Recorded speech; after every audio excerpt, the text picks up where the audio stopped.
consider the need and the strategies for developing smart cities as a growth phenomena for the country. Let us understand some finer details of India's facts and figures. What is India? India, with its own vast land, people and resources, is as good as fitting 206 countries put together.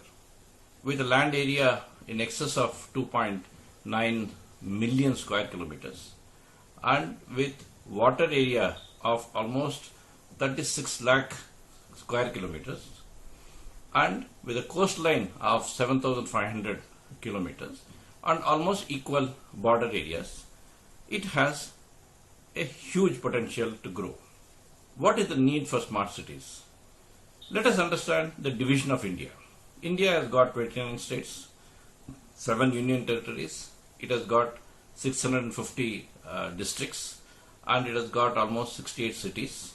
It has got towns of more than 4,041 to be more exact, and villages in excess of 6 lakh. If we see the division of people in India, we have almost 32% of the people sitting in urban areas and balance in rural and semi-urban areas.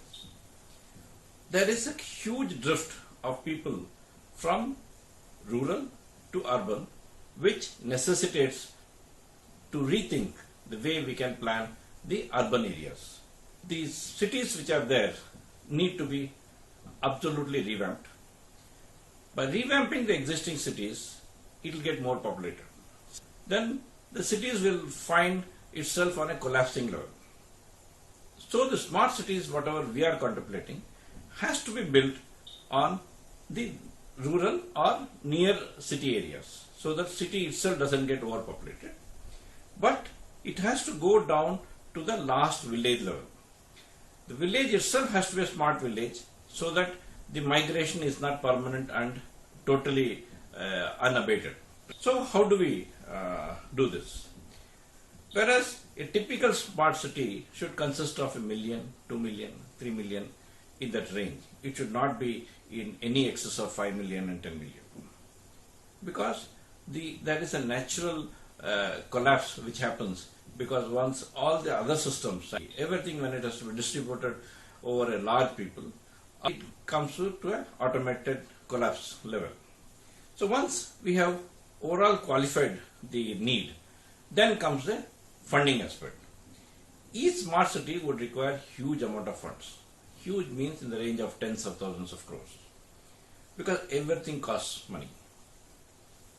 If we have to put that type of money to accommodate, say, the 300 million people who are supposed to drift from rural to urban, and if every 3 to 5 million people are to be accommodated, we can imagine the amount of money which will be required, which can never be budgeted in the present position of the economy.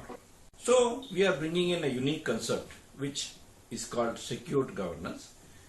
This, what does it do? This concept takes into account the value created by the valuation. When any infrastructure is provided, the infrastructure gives rise to huge valuation around the infrastructure. The valuation itself can bring back the value almost free. What does it really mean? When we build a road, it gives value around the road. The value which it brings can bring the road itself semi-free. Replace the road by any other infrastructure which is typical of a smart city. You find each of them gives the value to the city. And once it is planned in a dynamic way, these can come on a PPP model. In the PPP model, our model slightly is different. The final P is participation rather than partnership, so that the participated person can bring the money, can ensure that this infrastructure is put in, and then takes back the returns, which is the valuation which it provides into the system. So with that brief understanding of secured governance, if we superimpose our smart city, the requirement of future smart cities, which we are trying to go till the village level. In the smart city, almost every aspect of the economy, every sector has to be highly secured. Secured means actual physical security and also the secured environment in which it will exist. It will give the result, it will give the returns to the public using the system. Whether it is energy, whether it is education, whether it is agriculture, whether it is transportation, and whether it is tourism, everything. If we develop these smart cities around the various locations, especially in the rural areas, we would have a huge benefit to the country. Now let us digest it on a ground level. What is the land coming from? Because in many of the present policies of the government, the moment any expansion takes place, lifting people out of their own system in large numbers is not good for the economy. We have done extensive research on the way in which this system can go seamlessly. What we find is that almost 14 to 18% of India's land is what we call as wasteland. It will also be interesting to know that even out of this 2.9 million square kilometers, we as Indians occupy hardly 0.4 to 0.5% of the land, which means still 99.5% is free. But there are forest lands, there are water lands, there are so many other aspects which are there. And people do not easily like to come out of their place where they are already living. So, if this wasteland, which is literally a land which doesn't belong to anybody, mostly it belongs to government, and they are actually not agricultural oriented, there would be a huge benefit.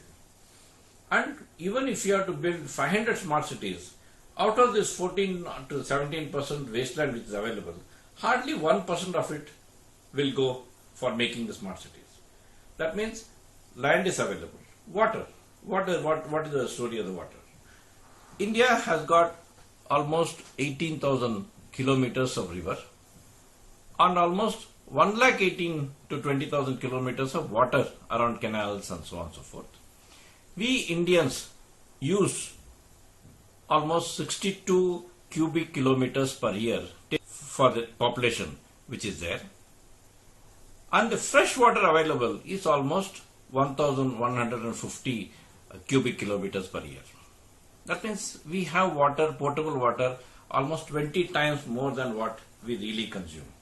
Availability of water is there, only maybe available, it is not available at the right place at the right quantity, which means a small budget provision has to be made by which there's a transportation cost is taken in and loaded into the system. So if water availability is there, because nature provides water and land, rest all things are man-made. So once water and land through maximum through wasteland available, and with a little displacement where it can be compensated by giving a person the rightful place to coexist, then this smart city can do wonders for the country. We have to go till the village level. Why should the villagers only think of migrating to a city? Why should the town man think of only migrating to larger cities? And larger city man migrating to larger cities, and larger cities are collapsing. That phenomena has to be reversed now. The other smart cities should be so intelligent that the person from the large city should feel very, very convenient to go to smaller towns. The smaller town person should be very, very happy in going to village, because all the infrastructure which are required for their good coexistence with nature will be available. Thank you.